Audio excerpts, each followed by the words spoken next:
أنا أنصح من أراد أن يتأسى فليقرأ في حياة الصحابة دون التابعين وتابعيهم. ليه؟ نعم. حياة الصحابة كانت سلسة، فيش فيها تعقيد، كانت قلوبهم قوية قواها الإيمان. يعني ما رأينا في الصحابة مثلا أن يصعق إذا قرأ القرآن. النهاردة احنا بنشوف ناس إذا قرأ القرآن يغمى عليه، وحدث هذا من أيام سعيد بن المسيب نعم رحمة الله عليه. قيل له إن أقواما إذا قرأ عليهم القرآن صعقوا، قال فليأتيني أحدهم ويجلس على جدار وسقرأ عليه القرآن فإن سقط فهو صادق، كانوا يقول أنهم يدعون.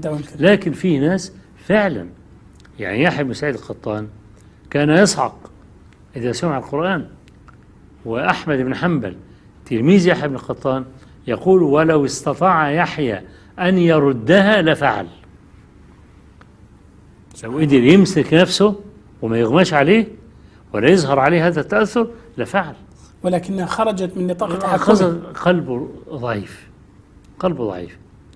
يعني عائشة رضي الله عنها تقول فيما ينسب إليها إن القرآن أكرم من أن تنزف عليه قلوب الرجال، إنما إذا سمع القرآن يزداد به إيمانا تقشعر جلودهم وقلوبهم بذكر الله سبحانه وتعالى. نعم. فعشان كده تأسي بالصحابة رائع.